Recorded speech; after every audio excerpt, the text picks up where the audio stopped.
Bapak Ibu bersyukur pada Tuhan, hari ini kita bisa datang beribadah saudara, dan juga Tuhan izinkan kita untuk sama-sama boleh belajar kebenaran firman Tuhan. Bapak Ibu sekalian, di Warta saudara mungkin melihat ya ada judul tema yang kok apa ini barang begitu ya. Judulnya itu irreversible apostasi gitu. Apa kira-kira? Saudara, jangan pusing hal itu begitu ya. Saya bikin kita lebih sederhana, saudara, kita akan membahas tentang siapakah atau bisakah seorang itu menjadi murtad gitu ya. Bisakah seseorang itu murtad? Saudara, ini teks kita ambil dari Ibrani pasal yang kelima ayat yang ke-11 sampai dengan pasal 6 ayat yang ke-8. Saudara, mari kita melihat saudara bagian ini dari Ibrani pasal yang kelima ayat 11 sampai dengan pasal yang ke-6 ayat yang ke-8. Saudara, kita masih dalam seri khotbah gereja kita dari surat Ibrani. Setelah kita akan baca bergiliran, saya ada menampilkan di slide, saudara. Ini adalah terjemahan baru edisi kedua ya. Saudara, saya akan baca yang berwarna kuning, Bapak Ibu akan baca yang berwarna putih. Demikian kita bergiliran sampai ayat yang ke-8 di pasal yang ke-6. Saya akan mulai terlebih dahulu, saudara sekalian. Tentang hal itu banyak yang harus kami katakan, tetapi yang sukar untuk dijelaskan karena kamu telah lamban dalam hal mendengarkan. Sebab sekalipun kamu ditinjau dari sudut waktu sudah seharusnya menjadi pengajar, kamu masih perlu lagi diajar asas-asas pokok dari perkataan Allah, dan kamu masih memerlukan susu bukan makanan keras. Sebab setiap orang yang terus minum susu, ia tidak memahami ajaran tentang kebenaran, sebab ia adalah anak kecil. Tetapi makanan keras adalah untuk orang dewasa yang memiliki indera yang terlatih untuk membedakan yang baik dari yang jahat. Sebab itu marilah kita tanggalkan asas-asas pertama ajaran tentang Kristus dan beralih kepada perkembangannya yang penuh. Janganlah kita meletakkan lagi dasar pertobatan dari perbuatan-perbuatan yang sia-sia, dasar kepercayaan kepada Allah. Ajaran tentang berbagai pembaptisan, penumpangan tangan, kebangkitan orang mati, dan hukuman kekal. Itulah yang akan kita perbuat jika Allah mengizinkannya. Sebab mereka yang penuh diterangi hatinya, yang pernah mengecap karunia sorgawi dan pernah mendapat bagian dalam Roh Kudus, dan yang mengecap firman yang baik dari Allah dan kuasa-kuasa dunia yang akan datang, namun murtad lagi, tidak mungkin dibarui sekali lagi supaya bertobat. Sebab mereka menyalibkan lagi anak Allah bagi diri mereka dan menghinanya di depan umum. Sebab tanah yang menghisap air hujan yang sering turun ke atasnya dan menghasilkan tumbuh-tumbuhan yang berguna bagi mereka yang mengerjakannya menerima berkat dari Allah. Tetapi jikalau menghasilkan semak duri dan rumput duri, tanah itu tidak berguna dan sudah dekat pada kutuk yang berakhir dengan pembakaran. Saudara, demikianlah firman Tuhan yang berbagai setiap kita membaca, merenungkan dan juga melakukan dalam kehidupan kita hari lepas hari. Bapak Ibu sekalian, dalam khotbah hari ini kita akan membicarakan 3 hal, saudara. Yang pertama, kita akan belajar tentang stagnasi rohani, dan yang kedua kita akan belajar mengenai ajaran dasar atau doktrin dasar, dan yang ketiga kita akan melihat masalah kemurtadan atau masalah murtad. Kita masuk di bagian yang pertama, itu tentang stagnasi rohani atau immaturity. Nah, Bapak Ibu sekalian, saudara, kita mesti mengakui bahwa kehidupan kekristenan kita itu seharusnya tidak jauh berbeda dengan kehidupan tubuh kita secara fisik, ya, yaitu sama-sama perlu bertumbuh. Saudara, sebagaimana tubuh kita atau fisik kita itu butuh bertumbuh, maka rohani kita pun juga seharusnya juga memerlukan pertumbuhan itu. Bapak Ibu sekalian, gereja kita, saudara, bulan ini itu dikaruniakan banyak anugerah Tuhan, saudara, ya. Ada paling tidak ada 3 jemaat kita yang dikaruniakan anak, begitu ya. Ada saudara Niko, ada Kosuryo, dan juga ada Kosugianto, saudara. Bahkan sebetulnya, saudara, hari Kamis yang lalu kita dulu punya anak pemuda, saudara, istrinya juga melahirkan, dan semuanya, saudara, adalah anak-anak perempuan, begitu ya. Dan kita bersyukur pada Tuhan, Bapak Ibu. Nah, saudara, waktu kita kemudian melihat ya ada keluarga yang dikaruniai seorang anak, begitu ya. Saudara, harapan kita saya pikir sama begitu ya. Sebagai orang tua, sebagai kerabat, sebagai teman, sebagai rekan, atau mungkin orang yang nggak punya hubungan dengan mereka, saudara, kita punya harapan yang sama begitu. Jadi kita berharap supaya anak ini itu bisa bertumbuh menjadi anak yang sehat, bertumbuh menjadi anak yang baik, bertumbuh menjadi anak yang bisa berhasil begitu ya, menjadi anak yang baik dalam kehidupan mereka. Saudara, demikian juga harusnya bahwa kehidupan rohani kita juga harusnya menjadi kerohanian yang juga bertumbuh dengan sehat, bertumbuh dengan baik, dan bertumbuh sebagaimana mestinya. Nah, Bapak Ibu sekalian, saudara, hal ini yang enggak terjadi, saudara, di tengah-tengah jemaat penerima dari surat Ibrani pada waktu itu, Bapak Ibu sekalian. Saudara, apa yang terjadi dengan mereka? Saudara, mereka itu tidak mengalami pertumbuhan yang seharusnya bertumbuh, Bapak Ibu. Saudara, penulis surat Ibrani dalam perikop yang kita baca, Bapak Ibu sekalian, dia menyampaikan ada kegelisahan hati dia, begitu. Bahkan juga ada kekecewaan dia terhadap jemaat yang menerima surat Ibrani ini, saudara, karena mereka itu tidak mengalami pertumbuhan sebagaimana mestinya mereka bertumbuh. Saudara, di pasal yang kelima, ya, ayat yang ke-11 dia bilang begini, ayat yang ke-12 dia bilang begini, saudara. Sebab sekalipun kamu ditinjau dari sudut waktu, sudah seharusnya menjadi pengajar. Kamu masih perlu lagi diajarkan asas-asas pokok dari perkataan Allah, dan kamu masih memerlukan susu, bukan makanan keras. Saudara, di ayat ini, Bapak Ibu sekalian, penulis menyampaikan satu realita yang ironis begitu ya, satu realita yang menyedihkan, bahkan disayangkan begitu. Kenapa, saudara? Karena realitanya adalah mereka itu tidak bertumbuh sebagaimana mestinya begitu. Mereka ini seharusnya sudah bisa menjadi pengajar bagi sesama mereka, sesama orang percaya, tapi yang terjadi justru mereka masih perlu diajarkan hal-hal yang mendasar begitu. Saudara, menjadi pengajar di sini bukan berarti bahwa semua orang itu harus menjadi guru begitu ya. Bukan itu poinnya, saudara. Tetapi maksudnya adalah bahwa setiap orang Kristen itu seharusnya dapat menjadi pengajar bagi sesama orang percaya dalam pertumbuhan iman mereka di tengah-tengah komunitas orang percaya itu. Setiap orang itu sebetulnya adalah pengajar bagi sesama mereka dan saling belajar satu dengan yang lain. Nah, Bapak Ibu sekalian, hal ini tuh yang nggak terjadi, saudara, di jemaat penerima surat Ibrani ini ya. Saudara, penulis mengatakan bahwa kalau dilihat nih ya dari waktu, dan kalau dilihat dari waktu ini, maka seharusnya kamu itu sudah dapat menjadi pengajar. Bahkan dari segi waktu, kamu itu sudah bisa makan makanan keras, bukan lagi makan makanan atau minum susu. So, itu yang disebutkan oleh penulis begitu ya. Jadi sebuah keadaan di mana mereka itu tidak bertumbuh sebagaimana mestinya, saudara. Kehidupan mereka itu sebagai orang Kristen itu mengalami stagnasi. Kehidupan mereka sebagai umat Allah, sebagai orang percaya itu stagnan, itu enggak bertumbuh sebagaimana mestinya, saudara. Bahkan di ayat yang ke-12 yang tadi kita baca, saudara, menyebutkan begini, saudara. Mereka itu masih perlu lagi diajarkan asas atau pokok-pokok atau dasar-dasar dari perkataan Allah. Bapak Ibu sekalian, kalau kita membaca ayat ini, saudara, frasa masih perlu lagi, saudara, menunjukkan bahwa sebelum-sebelumnya itu mereka sudah pernah diajarin begitu ya. Mereka sudah pernah diajarkan tentang dasar-dasar pokok-pokok iman Kristen mereka atau perkataan Allah kepada mereka. Tapi penulis bilang bahwa kamu ini masih perlu lagi untuk diajarkan. Jadi apa yang sudah pernah diajarkan kepada mereka itu perlu diulang lagi, perlu diajar lagi dan lagi kepada mereka.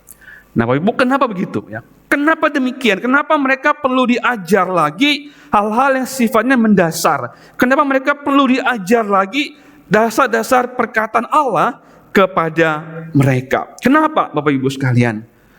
Serupanya di ayat ke-11 itu menjadi problem besar mereka. Ayat 11 menjadi masalah mereka.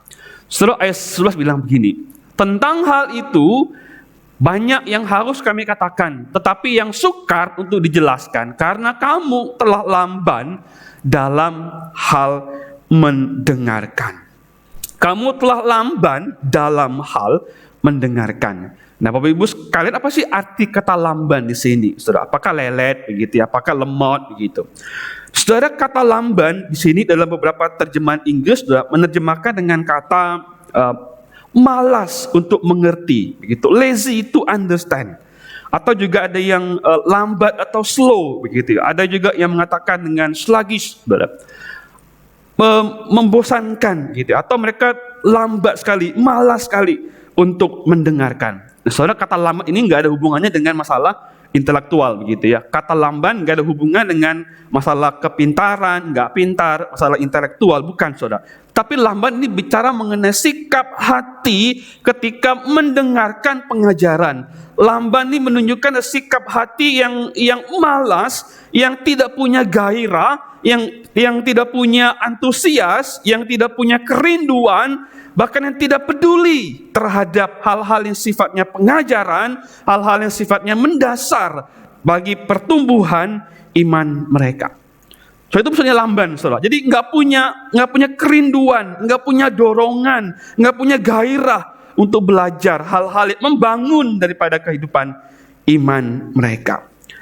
So, sebenarnya di ayat 11 ini, Bapak Ibu sekalian, penulis itu pengen bilang begini kepada mereka. Sebenarnya ada banyak hal yang kami mau katakan nih kepada kalian. Khususnya kalau kita membaca konteks dekatnya itu tentang Kristus sebagai imam besar gitu. Jadi ada banyak hal, kata penulis, yang kami ini mau sampaikan kepadamu, yang kami mau ajarkan kepadamu, tapi nggak bisa, tapi sukar. Kenapa? Karena kamu tuh lamban mendengarkan, kamu tuh nggak peduli, kamu tuh abai, kamu tuh nggak punya gairah, kamu tuh nggak punya keinginan, antusias untuk belajar sesuatu yang membangun kehidupan kerohanianmu. Jadi Saudara, lamban itu bukan bicara tentang kepintaran atau nggak pintar, intelektual, bukan. Tapi itu masalah daripada hati yang tidak peduli terhadap pengajaran-pengajaran firman Tuhan. Itu yang membuat mereka itu sukar untuk diajarkan hal-hal yang lebih lagi, kata penulis. Saudara, stagnasi rohani itu terjadi waktu kita itu lamban untuk mengerti. Saudara, kerohanian kita itu stuck, tidak bertumbuh ketika kita punya hati yang tidak punya gairah, nggak punya kerinduan untuk belajar, untuk kita mendalami apa yang Tuhan mau kita pelajari. Justru karena hati mereka lamban, itulah kemudian mereka itu tidak bertumbuh, mereka tidak growing. Nah, Bapak Ibu sekalian, tentu ya penulis itu nggak bilang begini, bahwa kalau seseorang itu sudah bertumbuh, sudah punya kerohanian yang baik, begitu ya, dia nggak perlu lagi diajarkan hal-hal dasar. Saudara, bukan itu poinnya, begitu ya. Bahwa dimanapun kita, saudara, nggak peduli kita rohaninya bertumbuh atau mungkin kita baru percaya, saudara, kita semua butuh diajarkan dari yang dasar sampai kepada hal yang dalam, begitu. Semua kita butuh, saudara, baik yang baru Kristen ataupun yang udah lama jadi Kristen, kita butuh belajar dari yang sederhana, dari yang basic sampai kepada yang dalam, begitu. Tapi poinnya adalah, saudara sekalian, ketika kita nggak punya kerinduan untuk punya dorongan belajar, saudara, maka disitulah hati kita atau kerohanian kita itu bisa mengalami stagnasi itu. Nah, Bapak Ibu sekalian, apa yang kita bisa belajar, saudara sekalian? Saudara, ini menjadi perhatian yang kita perlu ingatkan, bahwa saudara, rohani kita itu bisa mengalami stagnasi. Saudara, stagnasi rohani nggak hanya dapat terjadi kepada orang-orang penerima, begitu surat Ibrani pada waktu itu. Nggak hanya terjadi di luar kita, saudara. Bahkan stagnasi rohani pun juga dapat terjadi dalam diri kita, dalam gereja kita, dalam kehidupan kita mengikut Tuhan. Terus stagnasi rohani terjadi waktu kita itu nggak punya kerinduan, sekali lagi, nggak punya kerinduan untuk belajar kebenaran Tuhan. Kita malas untuk mendengarkan, dan kita nggak mau mengerti, nggak punya rasa haus, nggak punya gairah terhadap hal-hal yang dapat membangun kehidupan kerohanian setiap kita. Bapak Ibu sekalian, stagnasi terjadi ketika kita mengalami kondisi yang seperti itu. Saudara, ada banyak orang bilang, oke, kita kayaknya doktrin itu nggak penting gitu ya. Ada orang bilang gitu ya, teologi itu nggak penting, doktrin itu nggak penting. Saudara, ada orang bilang begini, waktu kita bilang bahwa doktrin itu nggak penting, maka sebetulnya itulah doktrin kita, gitu. Waktu kita bilang teologi nggak penting, saudara, maka itulah kita punya teologi, begitu. Jadi, saudara, doktrin adalah apa yang kita pegang sebagai sebuah kebenaran yang kepadanya kita mengaku, saudara. Jadi kalau kita bilang teologi nggak penting, itulah teologi kita. Saudara, saya ada membaca satu di Instagram, saudara, sebuah akun yang baru, gitu ya. Akun ini, saudara, akun cuaks gereja, ya mungkin kalau yang cukup senior nggak tahu gitu apa sih arti cuaks gereja, cuaks gitu ya. Hanya ada anak muda mungkin ngerti gitu ya. Nah, saudara, dalam akun ini dia bilang gini, saudara sekalian, orang Kristen itu paling demen ngomong gini, teologi itu tidak penting, tetapi selalu doa sama Tuhan, minta Tuhan jaga supaya anaknya nggak terpengaruh prinsip buruk dunia ini, gitu. Kan cuaks ya, dibilang gitu. Saudara, kita bilang supaya anak kita dijauhkan dari pemahaman dunia, gitu, ajaran-ajaran yang nggak sehat, prinsip-prinsip buruk, gitu. Nah, kita doa gitu, tapi kita abai terhadap pemahaman, doktrin, pengajaran teologi yang dapat membingkai, membentuk pola pikir daripada anak-anak kita, gitu. Sama dengan kita, saudara. Kita bilang, wah, dunia ini pengaruhnya besar sekali, pemahamannya itu begitu besar sehingga kita terpengaruh, gitu. Tapi kita nggak pernah peduli bahwa kita butuh punya dasar, punya prinsip kebenaran yang menopang kita untuk berhadapan dengan hal itu. Satu pertama, bahwa bagian ini mengajari kita melihat bagaimana ada stagnasi rohani yang terjadi dengan kehidupan daripada orang-orang penerima dari surat Ibrani pada waktu itu.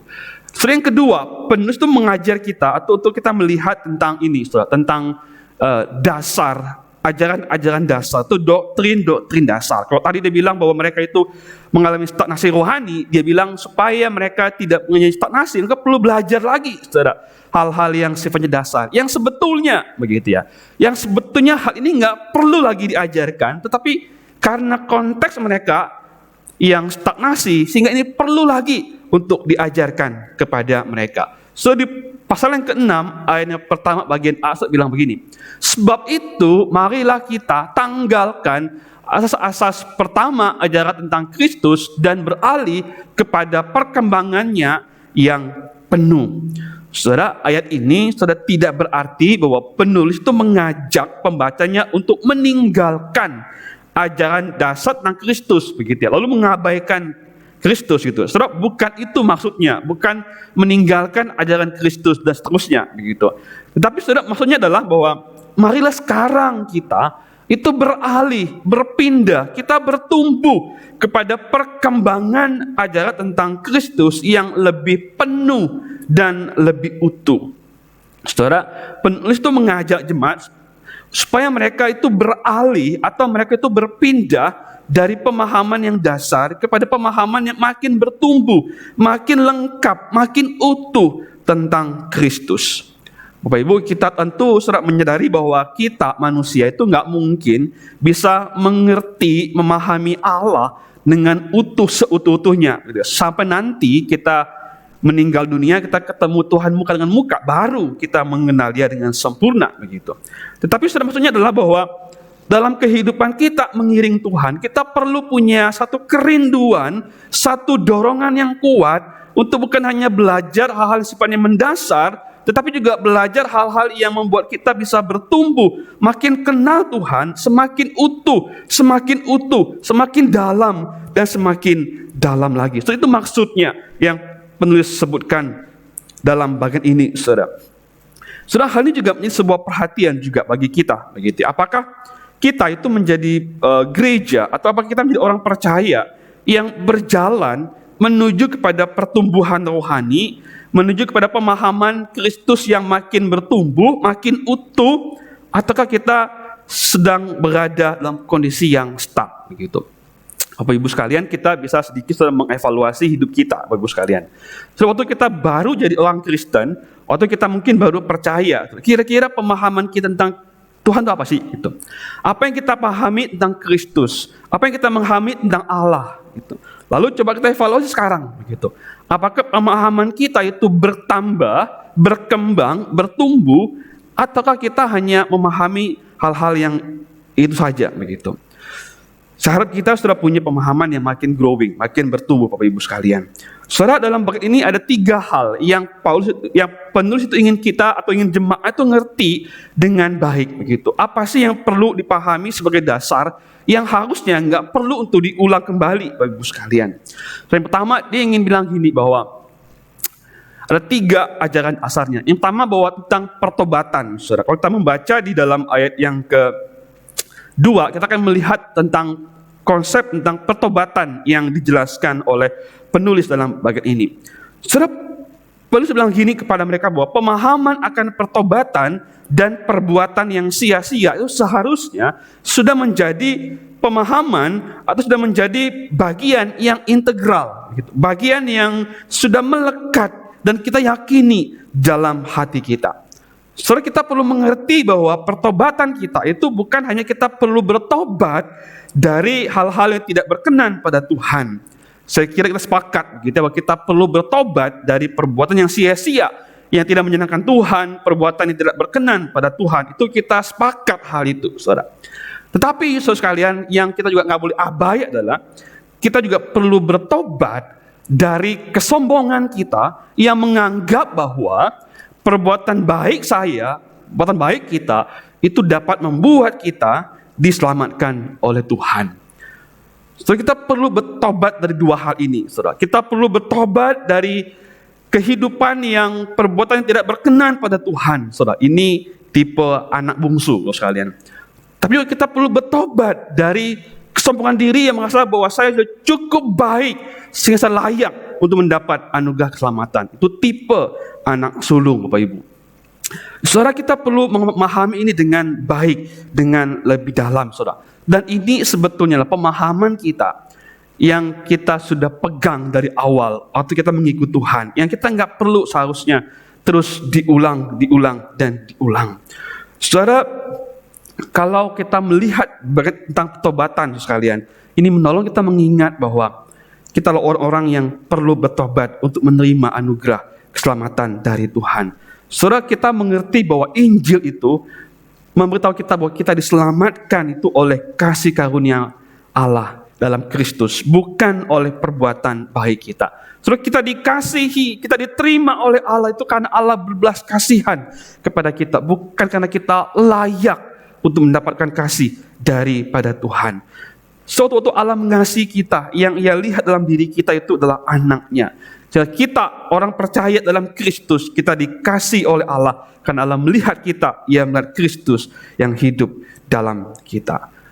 Setelah itu yang kita pahami begitu ya dengan Injil Kristus, bahwa kita perlu bertobat dari kehidupan yang sia-sia, tapi juga dari pemahaman bahwa kita cukup layak untuk diselamatkan oleh Tuhan. Karena kita diselamatkan oleh Tuhan itu murni karena anugerah daripada Tuhan.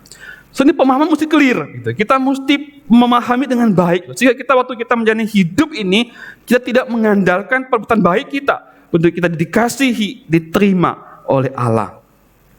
Yang kedua, Bapak Ibu sekalian, bahwa ajaran tentang baptisan. So, ini juga adalah ajaran yang disebutkan oleh penulis sebetulnya adalah pengajaran yang dasar bagi jemaat. Dia bilang gini, bahwa baptisan juga merupakan salah satu pengajaran dasar yang perlu dipahami dengan baik oleh setiap orang percaya.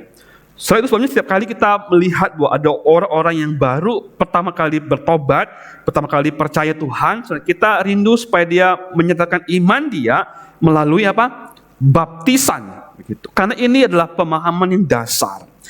Nah, setelah dibaptis, kita baru mengarahkan orang untuk dia belajar lebih dalam lagi tentang pemahamannya akan Tuhan, supaya lebih bertumbuh dan lebih bertambah. Nah, Bapak Ibu sekalian, kalau kita membaca surat bagian ini, surat orang-orang Yahudi pada waktu itu, mereka memahami gini, bahwa pembaptisan atau mereka pakai istilah penyucian, saudara, itu adalah konsep di mana mereka diberikan hukum Taurat untuk memurnikan hidup mereka. Jadi orang Yahudi itu memahami bahwa Taurat diberikan itu supaya memurnikan kehidupan mereka, menyucikan hidup mereka supaya mereka berkenan kepada Allah. Itu konsepnya saudara, orang-orang Yahudi pada waktu itu. Tetapi Bapak Ibu sekalian, dalam kekristenan kita memahami bahwa baptisan itu merupakan satu simbol di mana seseorang itu dipersatukan dengan Kristus dalam hidupnya, dalam kematiannya, dan dalam kebangkitannya. Saudara, ini hal yang sangat penting untuk kita. Begitu. Waktu kita ngerti baptisan, saudara, ini bukan hanya bahwa kita menyampaikan keluar bahwa saya sudah percaya, saya sudah dibaptis, saya sudah menjadi Kristen. Saudara, bukan cuma itu. Tetapi waktu kita mengerti baptisan, ini dari mana kita dipersatukan dengan Kristus dalam hidupnya, dalam kematiannya, dan juga dalam kebangkitannya. Saudara, ini juga mesti menjadi pemahaman yang clear yang kita juga mesti pahami sebagai orang-orang percaya, begitu. Yang ketiga, saudara, tentang hukuman kekal, saudara. Nah, ini juga merupakan bagian yang disampaikan oleh penulis kepada pembaca waktu itu. Saudara, kebangkitan orang mati, Bapak Ibu sekalian, adalah satu pemahaman yang juga penting untuk dipahami, saudara. Kenapa? Karena kebangkitan orang mati itu adalah membawa kita kepada satu kondisi yang kekal, gitu. Apakah kita hidup kekal bersama dengan Tuhan, atau kita hidup kekal, atau kita mati dalam kekekalan, dalam penghukuman kekal. Tetapi Bapak Ibu sekalian, yang menarik saudara adalah begini, bahwa di dalam Kristus, saudara, setiap orang yang percaya kepada Dia itu akan mengalami apa yang Kristus itu alami, begitu. Apa yang dialami saudara oleh Kristus itu akan dialami juga oleh orang-orang di dalam Kristus, ya. Dan orang-orang yang di luar Kristus akan mengalami apa yang nggak akan mengalami apa yang nggak dialami oleh orang-orang dalam Kristus. Saudara, waktu kita mengerti bahwa kita percaya pada Kristus, bahwa di dalam Dia, saudara, dalam Kristus itu seluruh murka Allah itu sudah ditimpakan kepada Dia. Saudara, Kristus itu sudah menanggung semua kutuk dosa, semua hukuman dosa, semua penghakiman dosa yang seharusnya itu ditimpakan kepada kita, saudara, tetapi digantikan oleh Kristus di atas kayu salib, saudara. Maka Bapak Ibu sekalian, kita memahami bahwa waktu kita percaya pada Kristus, di dalam Kristus itu tidak ada lagi penghakiman bagi kita. Saudara, saya perlu clear sini Bapak Ibu sekalian. Saudara, kita seringkali begini, berpikir saudara, wah gimana ya kalau nanti saya meninggal lalu saya dihakimi, ditimbang-timbang gitu ya. Kalau saya banyak berbuat baik, saya akan kemana? Surga. Kalau saya banyak buat jahat, saya ke neraka gitu. Saudara, ini konsep itu bukan konsep Kristenan, Bapak Ibu sekalian. Orang Kristen tidak memahami seperti itu konsep berpikir kita. Saudara, seluruh murka Allah, ya, seluruh murka Allah itu bukan nanti diberikan pada kita, gitu. Tapi sudah diberikan kepada kita, saudara. Tapi bukan kita yang mengalami itu Kristus. So di atas salib itu Kristus menanggung seluruh hukuman dosa kita, Bapak Ibu sekalian. Yang kita lakukan dan yang akan kita lakukan itu ditanggung oleh Kristus sepenuhnya di kayu salib. Sehingga kita yang percaya pada Dia, saudara, waktu kita nanti bertemu dengan Tuhan, kita nggak akan lagi ditimbang-timbang mana yang jahat, mana yang baik, saudara. Enggak. Kita akan langsung masuk kepada kehidupan kekal bersama dengan Allah. Kenapa? Karena penghakiman itu diberikan di depan, saudara, dalam Kristus. Dan untuk kita percaya pada Kristus, seluruh tanggung jawab kita itu ditanggung oleh Kristus, dan kita menjadi orang yang hidup dalam anugerah Tuhan. Setelah itu yang saya pahami, nanti yang saya mau juga kita memahami Bapak Ibu sekalian. Setiap kita, waktu kita menjalani hidup kita di tengah-tengah dunia ini, Bapak Ibu, kita bisa menjalani hidup dengan sukacita. Kita bisa menjalani hidup dengan kekuatan dari Tuhan. Kita enggak lagi terintimidasi, wah gimana ya, nanti saya akan dihakimi, timbang-timbang, dan seterusnya. Saudara, maka saya kemudian melihat bahwa saudara, kehidupan kita sebagai orang Kristen hari ini, saudara, bukanlah kehidupan yang untuk kita memperoleh hadiah, untuk kita memperoleh kehidupan kekal nanti, saudara. Bukan itu. Karena kita sudah pasti mendapat itu. Apa yang kita hidupi hari ini, saudara, ada ekspresi dari kita punya status sebagai orang yang sudah diselamatkan. Saudara, Bapak Ibu sekalian, sewaktu kemudian pembaca surat Ibrani ini, saudara, mendengar hal itu, saudara sekalian, mereka perlu mengerti bahwa ini sebagai hal yang dasar. Ketika kita ikut Tuhan, kita mesti ngerti ini. sehingga kita akan mampu menjadi kehidupan di tengah-tengah dunia ini, Bapak Ibu sekalian. Saudara, kita masuk di bagian yang ketiga, saudara, dalam bagian ini. Itu tentang masalah murtad, saudara. Saudara, kalau kita melihat benang merahnya gini, Bapak Ibu sekalian, bahwa kenapa orang-orang itu mereka mengalami stagnasi rohani, saudara? Karena hati mereka itu lamban untuk mereka mendengarkan.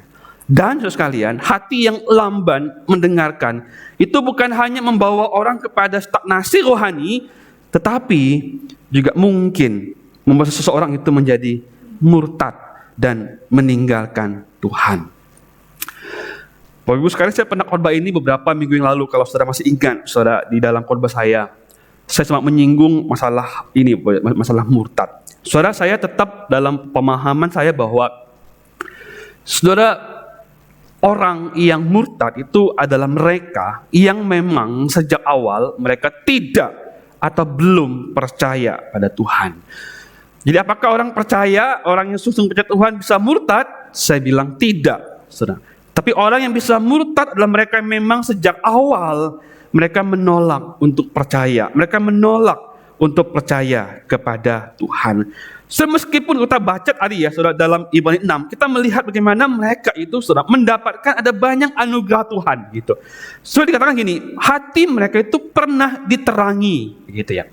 Lalu saudara, dikatakan juga bahwa mereka pernah mengecap karunia surgawi. Mereka juga pernah mendapat bagian dalam Roh Kudus. Mereka pernah mengecap firman yang baik dari Allah. Saudara, semua gambaran ini menunjukkan bahwa mereka ini berada dalam satu komunitas, dalam perkumpulan orang percaya. Mereka mendengar firman Tuhan. Mereka menjadi bagian dari kelompok orang percaya. Dan mereka mendapatkan banyak kebaikan Tuhan dalam hidup mereka. Tetapi Bapak Ibu sekalian, mereka tetap tidak mau percaya. Mereka tetap lamban, hati mereka tetap tidak mau percaya. Mereka tidak mau belajar lebih lagi. Mereka tidak mau mendengar dengan hati yang sungguh-sungguh terhadap firman Tuhan, terhadap apa yang harusnya membuat mereka bertumbuh dalam iman mereka. Mereka tidak mau membuka hati mereka untuk percaya kepada Kristus. So, mereka nggak kurang mengalami banyak kebaikan dari Tuhan. Mereka tidak kurang mengecap kebaikan Tuhan. Mereka juga nggak kurang mendengarkan firman Tuhan. Tetapi, saudara, mereka memilih untuk tetap tidak mau percaya kepada Tuhan. Saudara, sebetulnya mereka nggak kurang banyak apa yang mereka alami bersama dengan Tuhan. Harusnya semua itu membuat mereka itu menjadi percaya. Harusnya semua pengalaman itu membuat mereka bisa mengambil keputusan percaya kepada Tuhan. Tetapi rupanya mereka tidak. Menurut mereka seolah-olah kayak semua itu, semua yang mereka alami itu nggak cukup buat mereka itu menjadi orang yang percaya kepada Allah. Firman yang mereka dengar, kebaikan Tuhan yang mereka rasakan, persekutuan percaya yang mereka ada di dalamnya itu seolah nggak cukup membuat mereka itu kemudian menjadi percaya kepada Tuhan. Maka Bapak Ibu sekalian, penulis itu memberikan kepada mereka sebuah teguran yang keras kepada mereka. Dia bilang gini, waktu kamu merasa semua itu nggak cukup untuk membuatmu menjadi percaya, kamu tuh seolah berkata bahwa ingin menyalibkan Kristus, anak Allah lagi. Saudara, menyalibkan anak Allah lagi, ini bagian yang cukup sulit untuk kita bahas secara sederhana. Tapi intinya adalah bahwa ketika mereka menganggap bahwa karya Kristus itu nggak cukup untuk menyelamatkan mereka, dengan kata lain mereka bilang bahwa Kristus perlu lagi untuk disalibkan supaya mereka betul-betul bisa mau percaya kepada Tuhan. So itu yang dialami oleh orang-orang pada waktu itu, saudara. Orang yang memang dari awal nggak percaya, meskipun mereka berada dalam persekutuan orang percaya, mengalami banyak anugerah Tuhan, tapi mereka tidak mau percaya pada Tuhan. Nah, mereka lah orang-orang yang bisa meninggalkan Tuhan. Mereka lah orang-orang yang bisa murtad dari Allah. Nah, Bapak Ibu sekalian, hal ini juga menjadi sebetulnya peringatan bagi kita. Saudara, saya percaya kita tidak akan bisa murtad. Ya, saya percaya itu. Saudara. Kita nggak mungkin, orang percaya Tuhan nggak mungkin bisa meninggalkan Tuhan. Kenapa? Saudara? Karena ketika kita percaya Tuhan, maka yang pegang kita itu Tuhan, bukan kita yang pegang Tuhan, begitu. Atau kita percaya Tuhan, jadi kita menyerahkan hidup kita pada Tuhan. Nah, Tuhan yang pegang hidup kita, bukan kita yang memegang Tuhan dengan keras. Tapi kita juga perlu mengingat bahwa kita seringkali berpikir bahwa apa yang Kristus lakukan itu nggak cukup bagi kita, saudara. Apa yang Tuhan perbuat itu nggak cukup bagi kita. Saudara, kita sering mengatakan bahwa keselamatan kita itu harus ditambah dengan perbuatan baik kita. Kita bisa mengalami selamat bukan semata-mata hanya lewat karya Kristus, tapi perlu ditambah lagi dengan usaha kita, dengan perbuatan baik kita. Contoh kita bilang begitu, Bapak Ibu sekalian, kita sudah mengatakan bahwa apa yang Kristus kerjakan itu nggak cukup buat kita. Tetapi saudara sekalian, kita perlu mengerti bahwa apa yang Kristus kerjakan bagi kita itu cukup. Saudara, karya Kristus di kayu salib itu cukup menyelamatkan kita. Tidak perlu ditambah dengan perbuatan baik supaya selamat. Saudara, karya salib itu tidak perlu ditambah dengan ketaatan kita supaya kita selamat dan lebih diperkenan oleh Allah. Karya salib tidak perlu ditambah dengan tradisi-tradisi, ritual-ritual agama supaya kita selamat. Saudara, nggak perlu itu. Tetapi Bapak Ibu sekalian, semua ketaatan kita, semua kesalehan kita, semua ritual agama kita adalah ekspresi dari diri kita, bahwa ini kita sebagai orang yang telah diselamatkan oleh Allah di dalam Kristus. Setelah ketaatan kita, kesalehan kita, ritual agama kita, perbuatan baik kita, saudara, itu ekspresi dari status kita, siapa kita, yang adalah orang yang ada di dalam Kristus. Saudara, ini perlu menjadi perhatian bagi setiap kita. Bapak Ibu sekalian, saya akan menutup saudara dengan implikasi ini buat kita sekalian. Saudara, implikasi kita adalah bahwa karena kita saudara orang-orang yang sudah diselamatkan dalam Kristus. Kita adalah orang-orang yang sudah ada di dalam Kristus. Karena Kristus sudah mati dan bangkit bagi setiap kita. Maka kita dimampukan untuk bertumbuh dalam pengenalan dan pemahaman kita akan Allah. Bukan karena karena kekuatan kita, tapi karena anugerah Allah. Setelah di dalam Kristus kita dimampukan, kita ditopang untuk kita dapat mengenal Dia, memahami Dia dengan lebih dalam lagi. Bukan karena kemampuan kita, tapi karena kasih karunia dalam Kristus. Karena Kristus, kita itu belajar untuk bertumbuh dalam pengenalan dan pemahaman kita akan Kristus. Bukan supaya kita terlihat rohani dan lebih hebat dari orang lain, tapi karena ekspresi kasih dan kerinduan kita untuk mengenal Dia lebih dalam. Waktu kita mau belajar, waktu kita mau bertumbuh, waktu kita mau makin kenal Tuhan lebih dalam, bukan supaya kita terlihat lebih rohani, supaya kita terlihat lebih saleh dari orang lain, bukan, saudara. Tetapi itu memang ekspresi hati kita yang rindu, yang cinta Tuhan, yang mau kenal Dia lebih dalam lagi. Saudara, karena Kristus begitu penting bagi kita, maka teologi dan doktrin tentang Kristus menjadi penting bagi kita. Saudara, kita bilang, wah, Kristus segala-galanya, amin, saudara. Kristus penting buat saya, amin, saudara. Tapi bagaimana kita mau memahami nggak Dia lebih dalam lagi? Saudara, kalau kita bilang Kristus penting buat saya, maka teologi tentang Kristus menjadi penting. Doktrin tentang Kristus menjadi penting bagi setiap kita. Saudara, karena Kristus tidak akan melepaskan dan meninggalkan kita, maka dalam genggaman tangannya, saudara, nggak seorang pun dari kita yang dapat lari meninggalkan Tuhan. Maka saya percaya bahwa orang yang percaya Tuhan sungguh-sungguh, saudara, dia tidak akan pernah meninggalkan Tuhan. Karena yang pegang bukan dia yang pegang Tuhan, tapi Tuhan yang pegang dia. Bukan dia yang rangkul Tuhan, tapi Tuhan yang peluk dia dengan erat. Orang seperti itu tidak akan pernah bisa meninggalkan Tuhan. Saudara, kita bersyukur karena Tuhan begitu mengasihi kita, begitu mengasihi setiap kita. Maka mari kita, saudara, mari bertumbuh dalam iman kita kepada Tuhan, makin mengasihi Dia, makin mencintai Dia. Mari kita berdoa.